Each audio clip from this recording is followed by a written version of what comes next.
आनंदमये चैतन्यमये सत्यमये परमे ओम नमो भगवते श्री अरविंदाय।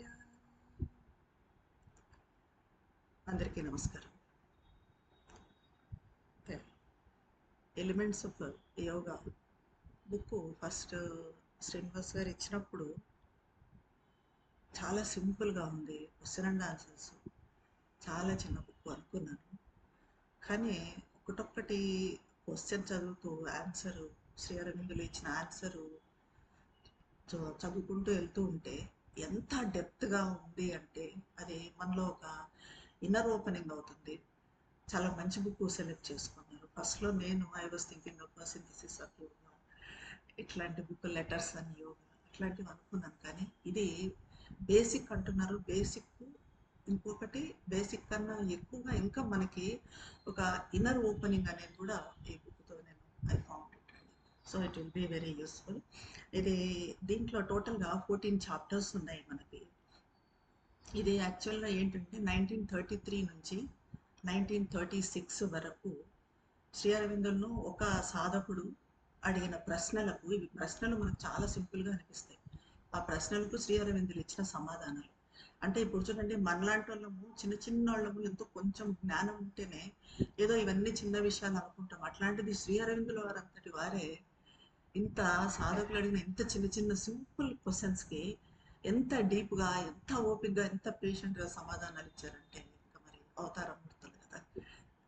సో అది ఇప్పుడు ఫస్ట్ వచ్చేసి first chapter the call and fitness, పిలుపు అర్హత. మనము సాధారణంగా యోగంలోకి ప్రవేశించాలని, ఆధ్యాత్మిక జీవితం కావాలని అనుకుంటాం. అయితే ఇప్పుడు ముందు ఆధ్యాత్మికత అంటే ఏంటి అన్నది మనకు ఒక స్పష్టత ఉండాలి. అంటే ఇప్పుడు మనము బయట వాళ్ళలాగా ఈ పూజలు వ్రతాలు చేయటము, కార్తీక మాసం దీపాలు పెట్టడము ఇవి కాదు అన్నది మనకు తెలుసు. అదే కాకుండా అసలు ఆధ్యాత్మికత ఏంటి మనం ఇలా ఇప్పుడు బుక్స్ చదువుతూ ఉండటము, ఈ రకంగా ధ్యానం చేస్తూ ఉండటము అంతేనా? అయితే ఆధ్యాత్మికత కానీ మనం యోగంలో కానీ ప్రవేశించటానికి మనకు ఎలాంటి అర్హత ఉండాలి, ఏదన్నా డిగ్రీ లాంటివి ఉండాలా మరి దీనికి అన్నది సాధకులు అడిగారు. First question, how can one know if he's fit for the spiritual life before taking up yoga? యోగ ప్రవేశానికి ముందు ఆధ్యాత్మిక జీవితం తీసుకోవాలంటే ఎవరైనా కూడా వాళ్ళకు అర్హత ఉంది అన్నది, ఇప్పుడు నేను ప్రవేశించాలనుకున్నాను, యోగం చేయాలనుకున్నాను, పూర్ణయోగము, నాకు అర్హత ఉందా లేదా అన్నది నేను ఎలా తెలుసుకుంటాను అంటే శ్రీ అరవిందులు అన్నారు, how can any one know before he puts he step on the path? ఎవరైనా కూడా మార్గంలో అడుగు పెట్టడానికి ముందు ఎలా తెలుసుకుంటారు? He can only know whether he has the aspiration or not, whether he feels a call or not. Aspiration ఉండాలి, అతనికి ఆస్పిరేషన్ ఉందా లేదా, ఆకాంక్ష, అది ఆకాంక్ష ఎలా తీవ్రమైన ఆకాంక్ష ఉండాలి. అలాగే దానికి దైవం నుంచి అతనికి పిలుపు ఉండాలి. అర్హతలు అంటే ప్రత్యేకమైన అర్హతలు ఏం కాదు, మనలో ఆకాంక్ష ఉండాలి, నేను ఈ పలానా యోగం చేయాలి, దీంట్లో ఏదో ఉంది తెలుసుకోవాలి అనేది ఉండాలి. అట్లాగే మనకు అక్కడి నుంచి మదర్ నుంచి పిలుపు ఉండాలి. మరి ఆ పిలుపును అనుభూతి చెందుతున్నామా లేదా, మనం ఫీల్ అవుతున్నామా లేదా అన్న దాన్ని బట్టి ఉంటుంది అంటున్నారు. ఇంకా సెకండ్ క్వశ్చన్ అడుగుతున్నారు, మీరు యోగంలో ప్రవేశించాలంటే all one needs to know is whether the soul in one has move to the yoga or not. అంటే అంతరాత్మ యోగంలోకి ప్రవేశించిందా లేదా అనేది తెలుసుకోవాలా అని అన్నారు. మరి అది ఎలా తెలుస్తుంది? మనకు అసలు అంతరాత్మ అంటే ఎక్కడుందో కూడా తెలియదు. అంతరాత్మ ఉందా లేదా, ఎక్కడ లోపల ఉంది, అది ఎప్పుడు వికసించుకుందా లేదా అనేది, ఆ స్పర్శ అనేది మనకి ఇంకా రావటం లేదు. అయితే మీరేమో వాళ్ళు అడుగుతున్నారు, మీరేమో అంతరాత్మ ప్రవేశము అన్నారు, మరి అది ఎలా తెలుస్తుంది అని అంటే దానికి కూడా it is a question of feeling it or not. అది కూడా అనుభూతి చెందడం. How to know about it అన్నది అనుభూతి చెందడమే. ఇప్పుడు శ్రీ అరవిందులు అంటున్నారు, ఎవరైనా కోపంగా ఉన్నారు, దుఃఖంగా ఉన్నారు, లేకపోతే బాధగా, దుఃఖంగా, లేకపోతే నిరాశగా, అట్లా కోపంగా ఉన్నారు, మీరు వాళ్ళని వెళ్ళి అడిగితేనే తెలుస్తుందా? మీరు కోపంగా ఉన్నారా అని అడిగితేనే తెలుస్తుందా? లేదు కదా. మనకి వాళ్ళు సీరియస్గా ఫేస్ పెట్టుకోనంటే అర్థమైపోతుంది వాళ్ళు కోపంగా ఉన్నారు అని. బాధగా ఉన్నారు అని అంటే, సంతోషంగా ఉన్నారు అని అంటే కూడా మనకు అర్థమవుతుంది.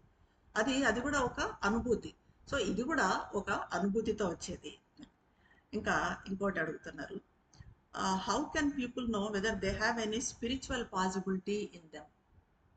కొంతమంది అంత బాహ్య జీవితంలో ఎక్కువ ఉంటారు, అసలు ఆధ్యాత్మికత అనేది మనకు ఉందా లేదా, సంభావ్యత ఆధ్యాత్మిక మార్గంలో నేను వెళ్ళగలనా లేదా, నేను ఈ యోగం అంటూ చెయ్యగలనా లేదా అనేది అది ఎలా తెలుస్తుంది అని అడిగారు. అంటే when the soul pushes them అంటున్నారు. అంతరాత్మ అది పుష్ చేసినప్పుడు, ఆ యోగంలోకి ప్రవేశించడం అనేది ఎప్పుడు వస్తుంది?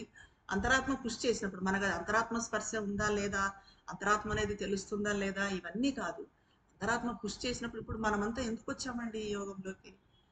మనకి అంతరాత్మ ఉందా, ఇక ఆ స్పర్శ అదంతా ఏమీ తెలియదు, కానీ మనం ఎందుకు వచ్చాము? అంతరాత్మ పుష్, సంథింగ్ ఈజ్ పుషింగ్ అస్. ఇప్పుడు మనం ఇక్కడికి వచ్చాము, ఇక్కడికి వచ్చి ఇదంతా చేసుకోవాలనుకున్నాము. ఏది పుష్ చేసింది? బయట వేరే పనులు మనం చేసుకోవచ్చు, కానీ వేరే పనులకు మనం మళ్ళటం లేదు. ఎందుకు ఇక్కడికే వస్తున్నామంటే వీఆర్ బీయింగ్ పుష్ బై మా సోల్. సో అంతరాత్మ పుష్ చేస్తుంది. అలాగే when you have entered the spiritual path, you have only to go on relying not on your possibility. అంటే మనము ఇది మనకు అవుతుందా లేదా, నేను ఈ యోగ జీవితాన్ని కంటిన్యూ చేయగలనా లేదా, ఈ పాసిబిలిటీ గురించి కాదు మనం ఆలోచించాల్సింది. మనం ఏ ఏది అవుతాము అన్న దాని మీద మనం నమ్మకం పెట్టకూడదు, దాన్ని నమ్మకూడదు.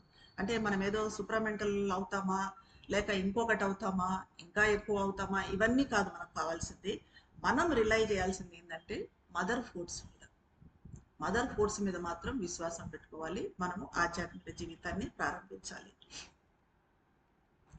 Is it not true that those who enter the path of yoga without the full knowledge of their nature and its possibilities get into difficulties అని అడుగుతున్నారు. అంటే మన స్వభావము తెలుసుకోకుండా మనము యోగంలోకి వెళ్తే మనలో చాలా నెగిటివిటీస్ ఉంటాయి. ఆ నెగిటివిటీస్ అన్ని పట్టించుకోకుండా మనం యోగంలోకి ప్రవేశిస్తే మరి ఏమైనా కష్టాలు ఎదురవుతాయా, ఏదైనా కష్టాలు ఎదుర్కోవాల్సి ఉంటుందా అని అడిగారు. అంటే శ్రీ అరవిందులు అంటున్నారు, అసలు ఇది కూడా ఎంత ఎంకరేజింగ్గా ఉంటాయి చూడండి. మీరేదో ఇలా ఉండి ప్లెయిన్గా ఉండి రావాలి, ప్యూరిఫై అయి రావాలి యోగంలోకి అనేది ఇక్కడ ఉండదు, మనకు కనిపించదు. Who comes into the path of yoga with full knowledge or any knowledge? యోగంలోకి పూర్తి జ్ఞానంతో కానీ, అసలు కొంచెం జ్ఞానంతో కానీ ఎవరు వస్తారు? మనకంతా జ్ఞానం ఉందా? లేదు. ఎప్పుడు వస్తుంది జ్ఞానం? యోగంలోకి వచ్చిన తర్వాత మనం ప్రోగ్రెస్ అవుతున్న కొద్దీ జ్ఞానం వస్తుంది తప్ప, మనకి ముందే జ్ఞానం వచ్చి జ్ఞానం తర్వాత జ్ఞానం అనేది మనకి ఎలిజిబిలిటీ అన్నది లేదు ఇక్కడ. అలాగే ఆల్ ఆర్ ఇగ్నరెంట్,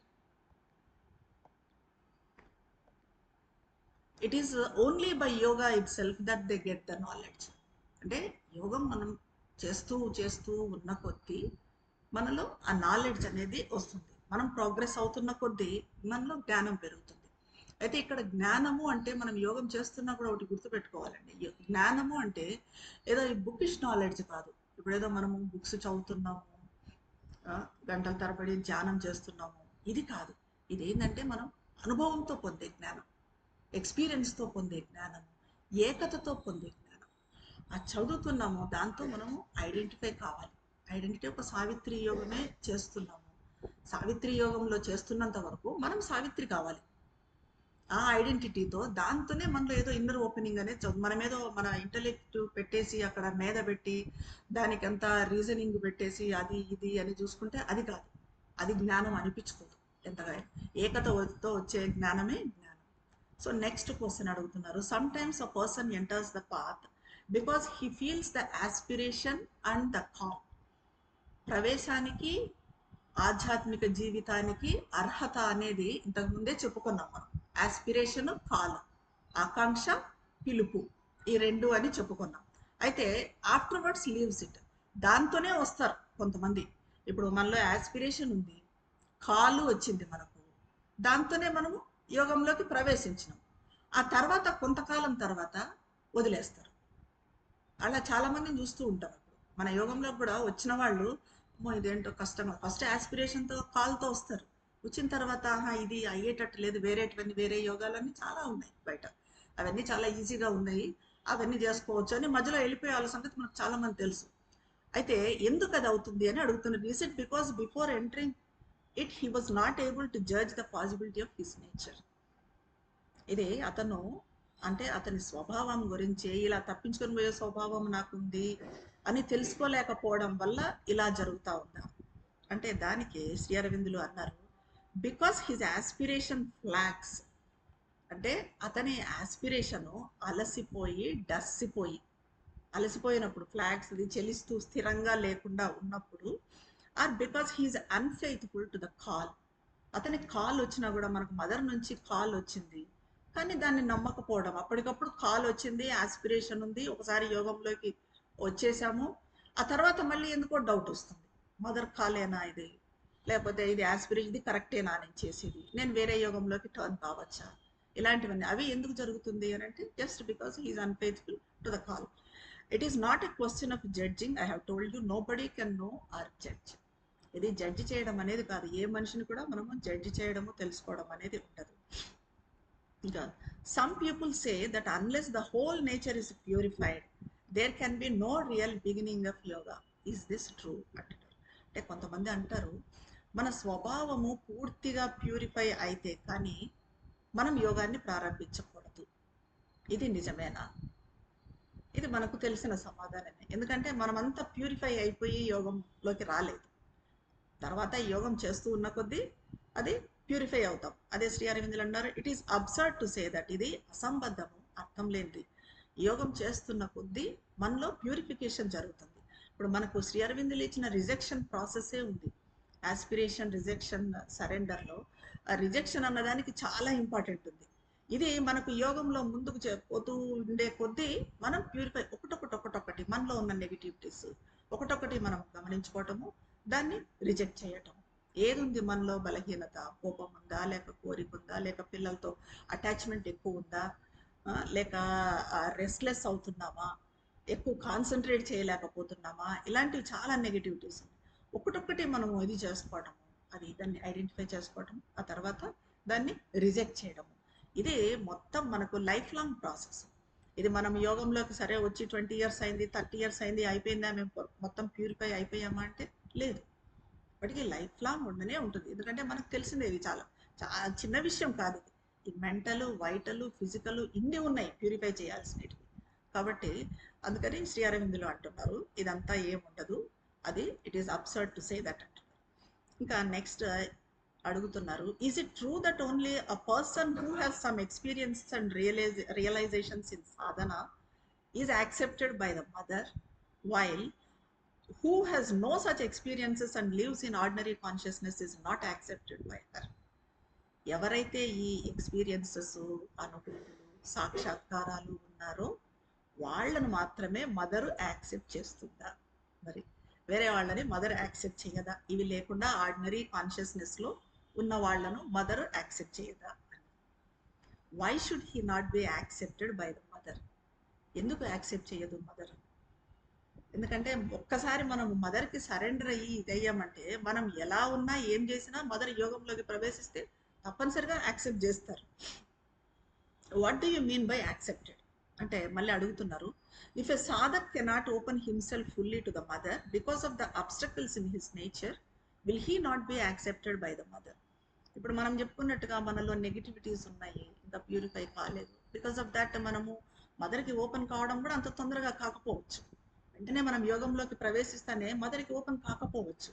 అట్లా ఒకవేళ మనకి ఏమన్నా ఆబ్స్టకిల్స్, ఆటంకాలు ఉండబట్టి మదర్కి ఓపెన్ కాలేకపోతే అప్పుడు మదర్ యాక్సెప్ట్ చేయాలి. There is no meaning in such a question. Those who follow the yoga here are accepted by the mother. ఎవరైతే యోగం చేస్తాము అని ఇక్కడికి వస్తారో వాళ్ళంతా కూడా మదర్ చేత యాక్సెప్ట్ చేయబడి ఉంటారు. మరి accepted means admitted in to the yoga. Accepted, mother accept చేశారు, ఒకసారి మనం యోగంలోకి ప్రవేశించారంటే మనకు అక్కడ సమ్మతి దొరికినట్టే. మదర్ అంటారు కదా, నా శిష్యులుగా ఎవరినైతే అంగీకరించానో, ఎవరికైతే అవును అని సమాధానం వచ్చిందో అక్కడ ఒక బంధం కన్నా ఎక్కువ ప్రసరణ ఉంటుంది, ఇంకా ఎక్కువ. అంటే మనం బంధం ఒకటే కాదు, అది దానికన్నా ఎక్కువ ప్రసరణ ఉంటుంది. ఈ ప్రసరణ అవసరమైనప్పుడు నాకు గుర్తు చేస్తూ ఏం జరుగుతుంది అని నాకు తెలుపుతుంది. నువ్వు ఏ కారణంగా అయినా నా సహాయం కోరితే నా సమాధానం నేను నీతో ఉన్నాను, ఐఆమ్ విత్ యూ ఆల్వేస్ అంటారు మదర్. కాబట్టి ఒక్కసారి మనం యోగంలోకి ప్రవేశిస్తే మదర్ మనల్ని యాక్సెప్ట్ చేసినట్టే. మనం ఎలాగన్నా ఉండని, ఏమైనా చిన్న మదర్ అయితే యాక్సెప్ట్ చేస్తారు.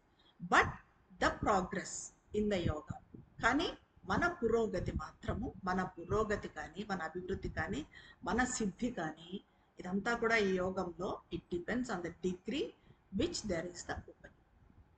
ఇప్పుడు మనం మదర్ యోగంలోకి ఎంటర్ అవ్వగానే మదర్ అయితే యాక్సెప్ట్ చేస్తారు, మదర్ నో అనేది ఉండదు. కానీ మనకి ఎప్పుడు ప్రోగ్రెస్ ఇది ఉంటుంది అంటే మదర్కు ఓపెన్ అయినప్పుడు మాత్రం. కాబట్టి మనము మదర్కు ఓపెన్ అవ్వటం అనేది చాలా ఇంపార్టెంట్. మనము అభివృద్ధి చెందాలంటే, ప్రోగ్రెస్ అవ్వాలన్నా, ఏదైనా సిద్ధి పొందాలన్నా కూడా మనకి మదర్ ఫోర్స్ అవసరము, మదర్కు ఓపెన్ కావటం అవసరము. ఇంకా నెక్స్ట్ అడుగుతూ ఉన్నారు,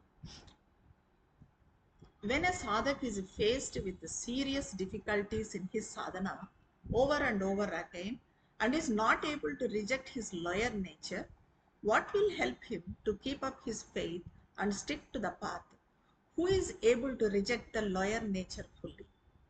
ఇప్పుడు చెప్తున్నారు, దీనికి సమాధానం చెప్తున్నారు. క్వశ్చన్ ఏమడిగారంటే, when the sadhak is faced with serious difficulties, serious difficulties సాధకుడు ఫేస్ చేసినప్పుడు సాధనలో మరీ మరీ మరీ మరీ లోయర్ నేచర్ని రిజెక్ట్ చేయలేనప్పుడు, మన నిమ్నతత్వము చాలా ఉంటాయి ఇప్పుడు చెప్పుకున్నట్టుగా, వాటిని మనము రిజెక్ట్ చేయడం అంటే ఒక్కసారిగా అంత సులభం కాదు. సో అలా చేయలేనప్పుడు అప్పటికి కూడా ఫెయిత్కు మాత్రం స్టిక్ ఆన్ అయి ఉండాలంటే, ఫెయిత్ని గట్టిగా పట్టుకుని ఉండాలంటే మార్గంలో మరి అది ఎలాగా అంటే, అప్పుడు who is able to reject the lower nature fully? ఎవరు లోయర్ నేచర్ని ఫుల్గా రిజెక్ట్ చేస్తారు? ఎవరైనా చేయగలరా? ఈ నిమ్న ప్రకృతిని పూర్తిగా రిజెక్ట్ చేయటం అనేది అంత ఈజీ కాదు, అంత సాధ్యమయ్యేది కాదు. All one can do is to Aspire and reject the lower impulses. మనం ఏం చేయాలి, మనం ఏం చేయగలము అంటే ఆస్పైర్ చేయాలి, మనలోకి మదర్ ఫోర్స్ దిగి రావాలి. అలాగే ఆ లోయర్ నేచర్ ఏదైతే ఉందో దాన్ని మనము మదర్కి సమర్పించుకుంటున్నప్పుడు మదర్ దాన్ని తీసేయాలి అని చెప్పి మనము ఆస్పైర్ చేయాలి. అలాగా ఆస్పైర్ చేయాలి. అలాగే మనకి ఇంకా ఈ రిజెక్షన్ అన్న దాంట్లో కూడా ఇవి చాలా చోట్ల చెప్తారు, Aspire and reject the lower impulses అంటున్నారు. దీనికి రిజెక్ట్ అన్నదానికి ఇప్పుడే చెప్పుకున్నాం, మెంటల్, వైటల్, ఫిజికల్, ఇవన్నీ కూడా. ఇప్పుడు ఒకటొకటి చూసుకుంటే మనము మదర్ బుక్లోటివి మనసు మెంటల్కి తీసుకుంటే, మెంటల్లో ఏమున్నాయి మనలో ఈ అభిప్రాయాలు కానీ, ఒకది పర్టికులర్ ఇది అని అభిప్రాయం పెట్టుకొని ఉంటాము, ఆ అభిప్రాయాలు కానీ, ఇష్టాలు, ఫలానాదంటే నాకు ఇష్టం, ఫలానాది ఇష్టం లేదు, ఎంపికలు, నేను ఇదైతేనే చేస్తాను, ఇది చెయ్యను, ఇవన్నీ కూడా అలవాట్లు, మానసిక నిర్మాణాలు, మెంటల్ ఫార్మేషన్స్, ఇవి కూడా. అంటే ఒకటి పెట్టుకొని ఉంటాము ఒక అభిప్రాయం, దాని నుంచి మనము పక్కకు మళ్ళా ఫలానా మనిషి ఫలానా రకంగా, మనుషులు ఈ రకంగా ఉంటేనే కరెక్ట్ అనుకుంటాం, ఇంకా ఆ రకంగా ఉంటేనే కరెక్ట్, అంతే. అది వేరేగా వాళ్ళు ఏదన్నా చేస్తే అది కరెక్ట్ కాదు. ఇది ఒక మెంటల్ ఫార్మేషన్. సో ఇది మా మనసులో మెంటల్లో. అదే వైటల్లో అయితే కోరికలు, ఆపేక్షలు, తృష్ణలు, మనలో ఉండే ఉద్రేకము, స్వార్థము, మోహము, దురాశ, అసూయ, ఇవన్నీ కూడా వైటల్లో. ఫిజికల్లో తీసుకుంటే, ఫిజికల్లో మనకి ఉన్న బద్ధకం, తమస్సు, ఏ పని చేయాలనిపించకపోవడం, అసంకుచితత్వము, మూర్ఖత్వము, మారకపోవటము, ఎంతకీ రిజిడిటీ, ఎంతమంది ఎన్ని రకాలుగా చెప్పినా మంది మనకే అన్నట్టుగా ఉండటం, మనం మారకుండా ఉండటము, మొండితనము, తమస్సు, ఇవన్నీ కూడా మనము రిజెక్ట్ చేయాల్సిన, లోయర్ నేచర్ నుంచి రిజెక్ట్ చేయాల్సిన ఇంపల్సెస్. ఆ తర్వాత and call in the divine to do the rest అంటున్నారు. రిజెక్ట్ చేయాలి, ఆస్పైర్ చేయాలి, రిజెక్ట్ చేయాలి, మిగిలింది మదర్కి వదిలేయాలి. మదర్కు ఓపెన్ అయ్యి మదర్ని చేయమని చెప్పి మదర్ని పిలుచుకోవాలి మనం. ఇంకా నెక్స్ట్ అడుగుతున్నారు, it is said in the Gita that out of thousands only a few seek the divine, and even of these few only one or two can reach him. Is this true? అంటే భగవద్గీతలో thousands of the people, అంటే చాలా మంది, వేల కొద్ది భగవద్గీతలో భగవంతుని అన్వేషించినా కూడా కొద్ది మంది భగవంతుని చేరతారు అంటారు. అది ఈవెన్ 1 or 2 కూడా కావచ్చు, ఎంత మటుకు ఇది నిజం అని అడుగుతున్నారు. అది శ్రీ అరవిందులు అంటున్నారు, if one goes by once own strength, అది ఎప్పుడంటే కొద్దిమంది మాత్రమే వెళ్తారు అనేది ఎప్పుడు అంటే వాళ్ళ సొంత బలంతో వాళ్ళు వెళ్ళినప్పుడు, వాళ్ళ సొంత సామర్థ్యంతో వాళ్ళు వెళ్ళినప్పుడు మాత్రమే. Very few can do it, అది చాలా కొద్ది మంది మాత్రమే చేయగలుగుతారు. But by faith in the divine, విశ్వాసం, మనకు భగవంతుని మీద విశ్వాసంతో, by the grace of the divine, mother అనుగ్రహంతో మనము వెళ్ళచ్చు, చేయొచ్చు, భగవంతుని సీక్ చేయొచ్చు, భగవంతుని చేరచ్చు అంటారు. ఇక్కడ ఫెయిత్ అన్న పదం కూడా మన పూర్ణయోగంలో చాలా పవిత్రమైంది, అది మనకు తెలిసిందే. ఫెయిత్ అంటే ఓన్లీ విశ్వాసం కాదు, మనం మామూలుగా బయట చెప్పుకునే అర్థం అయితే విశ్వాసం, కానీ దీంట్లో ఈ విశ్వాసంతో పాటు ఏముంటుంది అంటే ఆస్పిరేషన్ ఉంటుంది. ఆస్పిరేషన్ ఉన్నదాన్ని దీన్ని శ్రద్ధ అంటారు మా దీంట్లో. ఫెయిత్ అన్నదానికి అర్థమే శ్రద్ధ అని. అలా ఇలాంటి శ్రద్ధ ఉంటే, మదర్ అనుగ్రహం తోడైతే ఇట్ బికమ్స్ పాసిబుల్, భగవంతుని చేరడం అన్నది పాసిబుల్ అవుతుంది. తర్వాత అడుగుతున్నారు, what should be the final aim of a సాధక్, should it not be to become a Yogi? Final aim అన్నది సాధకుడికి, మనకి అంటే ఫైనల్ గోల్ అన్నది ఏంటి? ఇది యోగి కావటమే కదా అంటే దీనికి చాలా బాగుంటుంది సమాధానం. ఎలా అంటే, to be in full union with the divine is the final aim. అది కరెక్టే, మనందరికీ తెలిసింది. దైవంతో సంయోగం చెందడమే మన జీవిత లక్ష్యము, మన ఫైనల్ ఎయిమ్, మన ఫైనల్ గోల్ అంటున్నాం, అది తెలుసు. When one has some kind of a constant union, one can be called a yogi. ఇలా స్థిరంగా భగవంతునితో సంయోగం, మదర్తో సంయోగం ఉన్నప్పుడు యోగి అని పిలవటం జరుగుతుంది, పిలవచ్చు అలాంటి వాళ్ళను. But the union has to be made complete. ఇది చూడండి, వేరే ఏ యోగాల్లో కూడా ఇంత క్లియర్గా మనకి ఇంత స్పష్టంగా చెప్పింది లేదు. డివైన్తో యూనియన్ అంటే సరే, డివైన్తో యూనియన్ అయిన వాళ్ళు ప్రతి ఒక్కరూ యోగి అనే చాలా మందిని చూస్తున్నాం బయట, యోగులు అనేవాళ్ళు, వాళ్ళంతా యోగి అంటారు. కానీ ఇక్కడ ఏమంటున్నారు, the union has to be made complete. There are yogis who have only the union and the spiritual plane. ఎన్ని రకాలుగా ఉందో చూడండి. ఇది ఆధ్యాత్మిక తలంలో యూనియన్ అయ్యేది ఉంటుంది భగవంతునితో సంయోగం చెందటము ఆధ్యాత్మిక తలంలో ఒకటి. Others who are united in mind and heart, మనసులో భగవంతునితో సంయోగం చెందడం, హార్ట్, హృదయం నుంచి భగవంతునితో సంయోగం చెందడం. Others in the vital also, ప్రాణికంలో కూడా ఇలా వైటల్ నుంచి కూడా భగవంతునితో సంయోగం చెందుతారు. మనకి ఇప్పుడు చాలామంది బయట యోగులు అని చెప్పుకునే వాళ్ళని చూస్తే బాగా తెలిసిపోతుంది వాళ్ళది వైటల్ ఇది అని చెప్పి. సో వాళ్ళని కూడా యోగులనే అంటారు. కానీ ఇంత క్లియర్గా ఒకరొకరు ఎక్కడెక్కడ ఏమి అన్నది ఎక్కడా అర్థం కాదు మామూలు వాళ్ళకి. In our yoga our aim is to be united to in the physical consciousness. ఇవన్నీ చేస్తారు, కానీ మన యోగంలో ఏమంటే ఇవన్నీ ఉండాలి, వీటన్నింటితో పాటు భౌతికంలో కూడా. ఎందుకంటే మనది ఫిజికల్ కాన్షియస్నెస్ అన్నది చాలా ఇంపార్టెంట్, మ్యాటర్ రివీల్స్ స్పిరిట్ కాబట్టి. ఎందుకంటే పదార్థంలో ఆత్మ ఉంది అని నమ్ముతున్నాం మనం, కాబట్టి అక్కడ పదార్థం నుంచి కూడా, ఫిజికల్ కాన్షియస్నెస్ నుంచి కూడా మనము దైవంతో యునైట్ కావాలి. And on the supramental plane, నెమ్మదిగా ఇవన్నీ ఈ ప్లేన్స్ అన్ని పోతే సుప్రామెంటల్ ప్లేన్, ఇవన్నీ జరిగినప్పుడు అప్పుడు కంప్లీట్ మన యూనియన్ కంప్లీట్ అవుతుంది, యోగి అనడం జరుగుతుంది. ఇది ఫస్ట్ చాప్టర్ అండి, ఫస్ట్ చాప్టర్ కంప్లీట్ అవుతుంది దీంతో.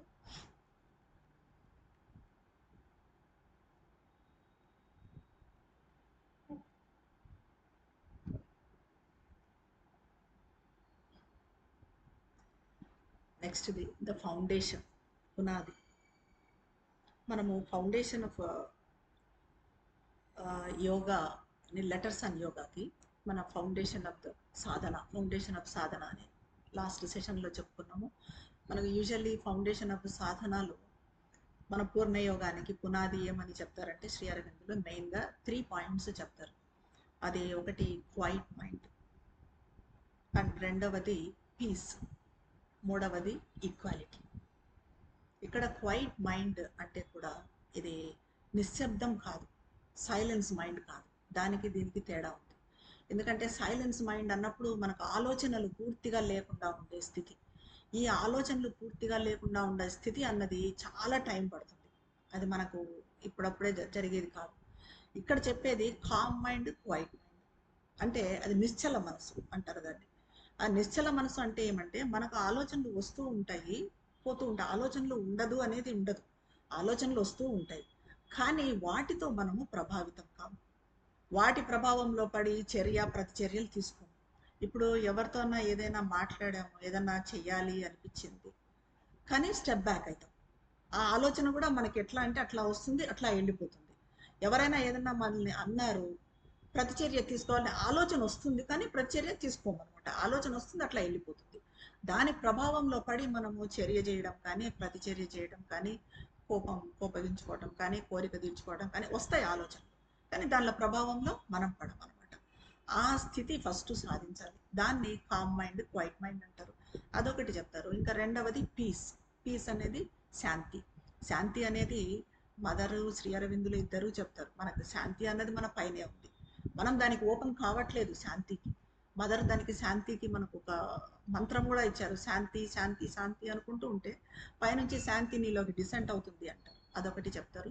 ఇంకా మూడవది వచ్చేసి మనకు ఫౌండేషన్ ఆఫ్ సాధనలో ఈక్వాలిటీ, సమానత. అన్ని పరిస్థితుల్లో, అన్ని వేళల, అన్ని చోట్ల, ఎలాంటివి ఉన్నా కూడా, ఎలాంటి మనుషుల్లో ఉన్నా, ఎలాంటి పరిస్థితుల్లో మనం ఉన్నా, ఎలాంటి వాతావరణంలో ఉన్నా ఒకే సమత్వము పాటించడం. ఇదే ఈ మూడు ముఖ్యమైన విషయాలని మనకు చెప్తారు. ఇక్కడ ద ఫౌండేషన్ అన్నది యోగానికి పునాది ఏంటి? When can it be said that a sadhak has laid his foundation in sadhana అని అడిగారు. అంటే ఎవరైనా సాధకుడు సాధనలో ఫౌండేషన్ ఏర్పరచుకున్నాడు అనటానికి ఎలా అని ఎలా చెప్తాం మనం? దానికి శ్రీ అరవిందులు అంటున్నారు, when he has a settled calm and equality. ఇప్పుడే చెప్పుకున్నాం మనం. సెటిల్డ్ కామ్ అంటే నిశ్చల మనసు, ఇట్ ఈస్ నాట్ సైలెన్స్. నిశ్చల మనసు అండ్ ఈక్వాలిటీ, సమానత్వం. ఈ సమత్వం అన్నది మనకు చాలా ఇంపార్టెంట్. ఎందుకంటే ఎక్కువ అవతలాళ్ళ ప్రభావంలో పడిపోతాము. మనం ఒక్కరమే ఉన్నంత వరకు బాగానే ఉంటుంది, వేరే వాళ్ళు వచ్చి మాట్లాడేపటికి వాళ్ళ ఇన్ఫ్లుయెన్స్లో పడిపోతాము. పడిపోయి మన సమత్వం కోల్పోతాము. కాబట్టి ముందే డిసైడ్ చేసుకోవాలి. ఎవరి దగ్గరికన్నా వెళ్ళేటప్పుడు, పార్టీలకు వెళ్ళినా, ఎవరితో మాట్లాడుతున్నా, నేను వీళ్ళను కలుస్తున్నాను, సో నేను సమత్వంతో ఉండటానికి ప్రయత్నం చేయాలి. ఇది చాలా కష్టమైంది, కానీ ప్రయత్నంతో వస్తుంది. సో ఈ రకంగా మనము సమత్వం, అదే చెప్తున్నారు, కామ్, ఈక్వాలిటీ. ఇంకా ఆలోచనలు కూడా, మనకు ఆలోచనలు ఇప్పుడు గమనించుకుంటూ ఉండటం అన్నది మదర్ చాలా సాధనలు చెప్పారు. దాని గురించి కూడా మనం ఇంతకుముందు డిస్కస్ చేసాము. ధమ్మపద సాధనలు, ఎలాగ ఆలోచనలను మనము గమనిస్తూ ఉండటము, నెగిటివ్ ఆలోచనల స్థానంలో పాజిటివ్ ఆలోచనలు పెట్టడము, ఈ రకంగా మనసు నెమ్మదిగా సాధన చేసుకుంటూ వస్తే ఒక కామ్ మైండ్ అన్నది మనకి ఏర్పడుతుంది. అది important. Calm mind, equality and devotion and continuity of spiritual experience. Devotion and bhakti. ఈ భక్తి అన్నది మనకందరికీ బాగా ఉంది, దాంట్లో డౌట్ లేదు. అదే కాకుండా కంటిన్యూటీ ఆఫ్ స్పిరిచువల్ ఎక్స్పీరియన్స్ అంటున్నారు. స్పిరిచువల్ ఎక్స్పీరియన్స్ అన్నది మనకి ఏదో ఒకసారి ఎప్పుడో ఒకసారి రావటం కాకుండా దాని కంటిన్యూషన్ ఉండాలి. దాని కంటిన్యూషన్ ఉండాలి అంటే మనం సాధనలో ముందుకు పోవాలి. సాధనలో ముందుకు పోయే కొద్దీ మనకు ఈ స్పిరిచువల్ ఎక్స్పీరియన్సెస్ అనేది కంటిన్యూస్గా వస్తాయి. నెక్స్ట్ క్వశ్చన్ అడుగుతున్నారు, what is the right way to establish piece and equality in the nature? సరే, ఇప్పుడు చెప్పుకున్నాము పీస్, శాంతి, ఈక్వాలిటీ, సమత్వము అని. మరి వీటిని ఎస్టాబ్లిష్ చేసుకోవాలి అంటే, స్థిరం చేసుకోవాలి అంటే అసలు ఎలా, ఏంటి రైట్ వే అని అడిగారు. The peace and the equality are there above you. ఇప్పుడు మనం చెప్పుకుంది ఈ పీస్ అండ్ ఈక్వాలిటీ ఎక్కడో లేవు, పైన ఉన్నాయి. వాటికి మనము ఓపెన్ కావటం లేదు. You have to call them down in to the mind. మనం దానికి ఓపెన్ కావాలి, దాన్ని మనలోకి పిలవాలి. And vital and the body, మనసులోకి, మన ప్రాణంలోకి, శరీరంలోకి. ఇదంతా చూడండి. ఇప్పుడు మనసులోకి మనము ఈక్వాలిటీ పిలిచాము అంటే ఆలోచనలు ఒక లెవెల్లో ఉన్నాయి అది అనుకోవచ్చు. అంత మాత్రాన సరిపోదు. ఆలోచనలు ఒక లెవెల్లో ఉండి వైటల్ మనకి ఎలా పడితే అలా డిస్టర్బెన్సెస్ ఉండొచ్చు. కాబట్టి వైటల్లోకి పిలిచాలి. ఈ మనసు వైటల్ కాకుండా బాడీ ఎలా పడితే అలా కదలడం ఉండొచ్చు. లేచి గబాలన పరిగెత్తడము, లేయటము, చటుక్కున ఏదో చేయటం, ఇట్లాంటివన్నీ ఏదో కింద పడేయటం, ఇలాంటివన్నీ. సో మనం ఏంటి, దీన్ని పైనుంచి ఆ పీస్ని, ఈక్వాలిటీని మన మైండ్లోకి పిలవాలి. వైటల్లోకి పిలవాలి అండ్ బాడీలోకి పిలవాలి. And when ever something disturbs you have to reject the thing that disturbs and the disturbance. ఇది మనకు తెలిసిందే. ఏదైనా సంథింగ్ డిస్టర్బ్ చేసింది అనుకోండి, వెంటనే ఏం చేయాలి? Reject. Again reject reject reject. ఈ రిజెక్షన్ అనేది మన యోగంలో చాలా ముఖ్యమైనది. సో ఈ రిజెక్షన్ చేయాలి అంటే మరి మనం ఎలా ఉండాలి? ఎరుకుతో ఉండాలి. అది ఆ డిస్టర్బెన్స్ వచ్చింది అని అంటే ఆ డిస్టర్బెన్స్లో పడి మళ్ళీ కొట్టుకొని పోకూడదు. ఆ డిస్టర్బెన్స్ వచ్చింది అని ఎరుకులోకి రావాలి, దాన్ని రిజెక్ట్ చేయాలి. తర్వాత అడిగారు, do calm and equality come down from above by the mothers grace. So Mother గ్రేస్తో ఈ కామ్ అండ్ ఈక్వాలిటీ, ఈ నిశ్చల మనసు అండ్ సమానత్వం, సమత్వము ఇవి వస్తాయా? When they descend it is by the soul's aspiration and the mothers grace. ఎప్పుడు వస్తాయి అవి అంటే మళ్ళీ ఇక్కడ సోల్స్ ఆస్పిరేషన్, ఈ aspiration and grace, mother grace. ఏది మనకు మదర్లో చెప్తారు కదా, fixed unfailing aspiration that calls from below. ఒక స్థిరమైన విఫలం కాని ఆకాంక్ష మన నుంచి, మన హృదయం నుంచి మదర్ వైపుగా వెళ్ళాలి. ఆ supreme grace from above that answers. దానికి మన ఆకాంక్ష ఎంత తీవ్రంగా వెళ్తే అంత ఇదిగా, అంత వెంటనే మదర్ గ్రేస్ అన్నది మనలోకి దిగి వస్తుంది. ఈ రెండు అవసరమైనవి.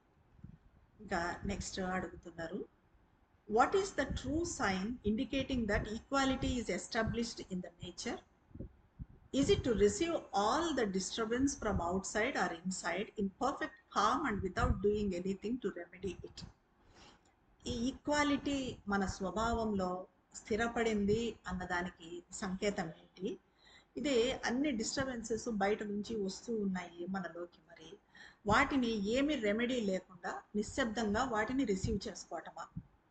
ఇదే నా ఈక్వాలిటీ అంటే అని అంటున్నారు. అంటే దానికి శ్రీ అరవిందులు అంటున్నారు, it is to face it without being disturbed and to reject it Kamli.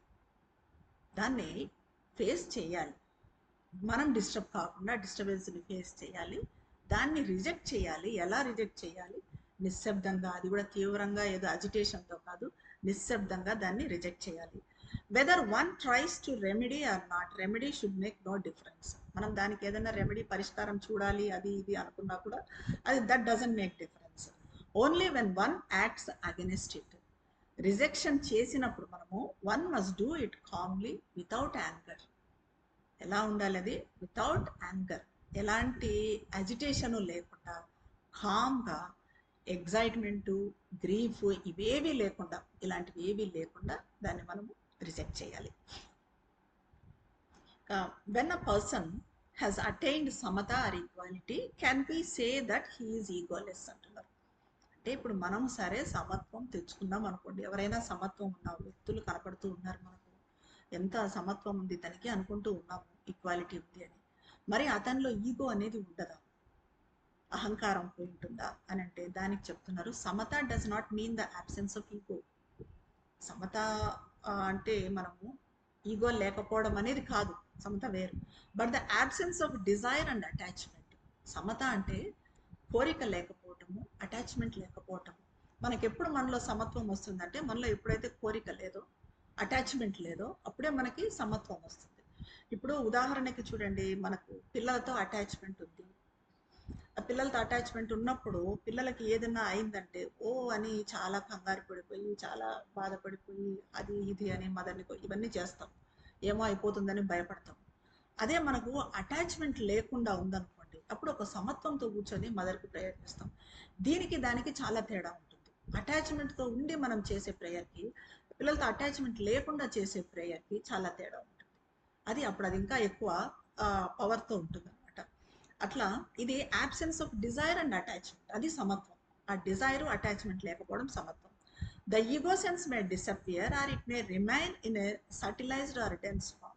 ఆ సమత్వం ఉన్న వ్యక్తిలో కూడా ఈగో అనేది డిసపియర్ కావచ్చు, ఉండొచ్చు, లేదా సటిలైజ్డ్ ఫామ్లు అంటే సూక్ష్మంగా ఉండొచ్చు, ఎక్కువ ఉండొచ్చు, లేదా పూర్తిగా డిసపియర్ అయి కూడా ఉండొచ్చు, మనం చెప్పలేం. It depends on the person. Next అడుగుతున్నారు, does the divine descent mean descent of peace, purity and silence? Divine descent అంటే దైవం దిగి వచ్చాడు అంటే పీస్, శాంతి, స్వచ్ఛత, సైలెన్స్ ఇవి దిగి వచ్చినట్ట అని అడుగుతున్నారు. అంటే it is part of the divine descent. చూడండి, పీస్, ప్యూరిటీ, సైలెన్స్ కూడా సరిపోగొట్టున్నారు. అది ఇట్స్ పార్ట్, జస్ట్ అంతే, ఒక పార్ట్, ఒక భాగం, డివైన్ డిసెంట్లో ఒక భాగం, not the whole of it. ఇంకా నెక్స్ట్ క్వశ్చన్ అడుగుతున్నారు. I find that when peace has come down in my being, there is a play of higher force in it. Is this force different from the force of peace? అంటే piece నా అస్తిత్వంలోకి వచ్చినప్పుడు ఒక higher force అనేది పనిచేస్తున్నట్టుగా నేను అనుకున్నాను. Piece దిగి వచ్చినప్పుడు, మనం శాంతిగా ఉన్నప్పుడు మనలో ఏదో హయ్యర్ ఫోర్స్ పనిచేస్తుంది, ఒక శక్తి అని అనుకుంటున్నాను. అయితే ఈ ఫోర్స్ అనేది ఆ శక్తికి డిఫరెంట్. ఈ ఫోర్స్ అనేది ఆ శాంతికి డిఫరెంట్. ఈ శక్తి, ఈ ఫోర్స్ అండ్ ఆ శాంతి రెండు డిఫరెంట్ అంటే చెప్తున్నారు. The peace is the condition of the right play of the force. Peace అంటే శక్తి కరెక్ట్గా పనిచేయడం. ఎప్పుడు శక్తి కరెక్ట్గా పనిచేస్తుంది అంటే మనం శాంతితో ఉన్నప్పుడు. ఇప్పుడు ఏదైనా చూడండి, ఉదాహరణకి మనం నిర్ణయాలు తీసుకోవటం అనేది, మనం శాంతిగా కూర్చొని నిర్ణయాలు తీసుకున్నప్పుడు అవి కరెక్ట్ ఉంటాయి, అవి ఫోర్స్ఫుల్గా పనిచేస్తాయి. అదే అట్లా కాకుండా మనం అంతా గందరగోళంగా ఉండి తొందరగా హడావిడిగా నిర్ణయాలు తీసుకుందాం అనుకోండి, అది ఎప్పుడు అక్కడ ఫోర్స్ పనిచేయదు. కాబట్టి శక్తి యుక్తంగా చర్య తీసుకునే స్థితి అనమాట అది పీస్ అనేది. మనకి పీస్ అంటే ఆ శాంతిలో ఉన్నప్పుడే మనం తీసుకునే చర్య కరెక్ట్గా ఉంటుంది. అంటే మనలో శాంతి నెలకొనే కొద్దీ ఈ శక్తి అనేది, ఫోర్స్ అనేది కరెక్ట్గా పనిచేస్తుంది. Force and peace are two different powers of the divine. ఈ రెండు different powers. Next question, how to develop the capacity to receive the divine force? సరే, మదర్ ఫోర్స్ మనం రిసీవ్ చేసుకోవాలి అనుకుంటూ ఉన్నాము. అయితే ఆ సామర్థ్యం ఎలా పెంచుకోవటము, కెపాసిటీ మనలో ఎలా పెంచుకోవటము అంటే అప్పుడు దానికి అవసరమైనవి చెప్తున్నారు శ్రీ అరవిందులు. మళ్ళీ అదే, quietness of mind is the first requisite. మనసు నిశ్చలం చేసుకోవాలి. ఇప్పుడు మనం చెప్పుకున్నట్టుగా ఆలోచనలతో మనము ప్రభావితం కాకుండా, ఆలోచనలు వచ్చినా కూడా వాటిని గమనిస్తూ ఉండటం అలవాటు చేసుకోవాలి. ఆలోచనలు గమనిస్తూ ఉండాలంటే కూడా అంత ఈజీ కాదు. దానికి మళ్ళీ ఏం కావాలి? ఎరుక కావాలి. మనకు ఎరుకలోకి వచ్చినప్పుడు, ఇప్పుడు ఒక ఆలోచన చేస్తున్నాం, అది కంటిన్యూస్గా అలా వెళ్ళిపోతూ ఉంటుంది, ఒకసారి ఆగిపోవాలి. ఒక నిమిషం ఆలోచించామా, 2 నిమిషాలు ఆగిపోయి ఏం ఆలోచించాము అక్కడ అని దాన్ని పట్టుకోగలగాలి. అది కావాలంటే మనకి ఎరుక కావాలి. ఇలా చేస్తూ వచ్చినప్పుడు మనకి నిశ్చలత అనేది, క్వైట్నెస్ ఆఫ్ మైండ్ అనేది నెమ్మదిగా వస్తుంది. ఇది ఫస్ట్ రిక్విజిట్. మదర్ ఫోర్స్ మనలోకి దిగి రావాలంటే ఫస్ట్ అవసరం ఇది. For the rest aspiration and అభ్యాసం. ఇంకా మిగిలిందంతా కూడా ఆస్పిరేషన్, ఆకాంక్ష అనేది మనకు తెలిసిందే. మనం ఆకాంక్షించాలి, అభ్యాస సాధన చేయాలి. నెక్స్ట్ క్వశ్చన్ అడుగుతున్నారు, what is the exact meaning of calm mind? Does it mean that there will be no thought at all in the mind? ఇప్పుడు మనం చెప్పుకున్నట్టే కామ్ మైండ్ అంటే ఏంటి? ఆలోచన అనేది అస్సలు లేకపోవటం. అంటే దానికి శ్రీ అరవిందులు చెప్తున్నారు, no, it's not necessary that there should be no thought. ఆలోచన లేకుండా ఉండటం అనేది లేదు, అది అవసరం లేదు. When there is no thought, it is silence. అది నిశ్శబ్దం అవుతుంది, silence mind. But the mind is set to be calm when thoughts, feelings etcetera may pass through it. ఆలోచనలు ఇవన్నీ కూడా జరిగిపోతూ ఉంటాయి, ఇందాక మనం చెప్పుకున్నట్టు. But it's not disturb. మనం ఆలోచనలతో డిస్టర్బ్ కాము. ఎన్ని ఆలోచనలు వచ్చినా కూడా వాటి ప్రభావంలో మనం పడము, వాటితో డిస్టర్బ్ కాము. It feels that the thoughts are not its own. మనకు అనిపిస్తుంది అప్పుడు, ఒక స్టేజ్కి వచ్చిన తర్వాత ఈ ఆలోచనలు వచ్చిపోతూ వాటి ప్రభావంలో మనం పడకుండా ఉండటం మనం సాధన చేస్తే, ఈ ఆలోచనలు మనవి కాదనిపిస్తుంది. మళ్ళీ ఆలోచనలు వస్తూ ఉంటాయి, పోతూ ఉంటాయి, దానిలో పని చేసుకుంటూ ఉంటాయి, అది వేరు, నేను వేరు అనే స్టేజ్కి వస్తామన్నమాట. అని చెప్తున్నారు. It observes them perhaps but it is not perturbed by anything. వేటితో కూడా కలవరపట్టం అనేది ఉండదు. ఇంకా నెక్స్ట్ అడుగుతున్నారు, what is the real meaning of activity and passivity in sadhana? ఇది మనకు చాలా ముఖ్యమని అనిపిస్తుంది. What is the real meaning of activity and passivity in sadhana? Activity అంటే, ప్యాసివిటీ అంటే సాధనలో ఇది ఏంటి అని.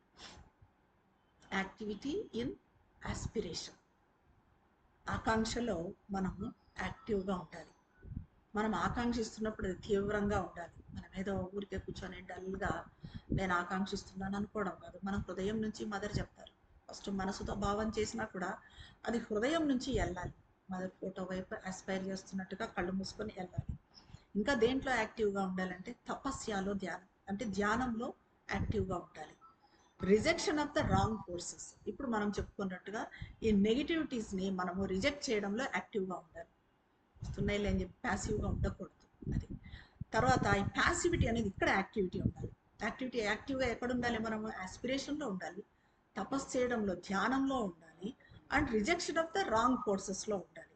ఇంకా మరి ప్యాసివిటీ అనేది ఎక్కడ ఉండాలి అంటే to the true working of the Mother's force. Mother force మనలో పని చేయనివ్వాలి. అంటే అన్నిటికీ మనము ఆవేశపడిపోయి ఆరాట పడిపోయి అది జరగాలి ఇది జరగాలి అది చెయ్యాలి ఇవన్నీ అవసరం లేదు. ఇవన్నీ ఏంటి, మనం ఊరికే జస్ట్ మదర్కు ఓపెన్ అయ్యి మదర్కు వదిలిపెట్టాము అంటే అక్కడ ప్యాసివ్ ఉండాలి. మనం మదర్కి వదిలిపెట్టాలి, మన నిర్ణయాలన్నీ మదర్కు వదిలిపెట్టాలి, మన సంకల్పాలన్నీ మదర్కు వదిలిపెట్టాలి. ఇంకా మదర్ సంకల్పమే ఇంకా మన సంకల్పం అయినప్పుడు మనకంటూ ప్రత్యేకంగా సంకల్పం ఉండదు. ఇప్పుడు మనం ఇది చేయాలనుకున్నాము, ఈ కార్యక్రమం నిర్వహించాలి అనుకున్నాము, సరే నిర్వహిస్తున్నాము అంతే. దానికి వచ్చే రిజల్ట్ ఎలా ఉంటుంది అదంతా మదర్ చూసుకుంటారు. అది మదర్ సంకల్పం అయితే అది సక్సెస్ఫుల్ అవుతుంది అంతే, అంతవరకే. ఈ రకంగా ఏ కార్యమైనా కూడా ఈ రకంగా చేసుకోవాలి. These are the right things in sadhana అని చెప్పి చెప్తున్నారు శ్రీరంగులు. దీంతో మనకి 2 చాప్టర్స్ కంప్లీట్ అవుతాయి. ఇంకా ఇక్కడ అయితే ఒక్కటి నేను చెప్పదలుచుకున్నాను. అదేమంటే చంపకలాలు సాధకులు మనకు తెలిసింది. చంపకలాలు 17-18 సంవత్సరాల వయసులో శ్రీ అరవిందుల దగ్గరికి వచ్చారు. అయితే ఇలాంటి ప్రశ్నలే అడిగేవాళ్ళు చంపకలాలు. ఆయన శ్రీ అరవిందులను అడిగారు అప్పుడే 18-19 సంవత్సరాల వయసులోనే, నాకు సెల్ఫ్ రియలైజేషన్ ఎప్పుడు అవుతుంది అని అడిగారు. అంటే దానికి శ్రీ అరవిందులు ఒక కథ చెప్పారు.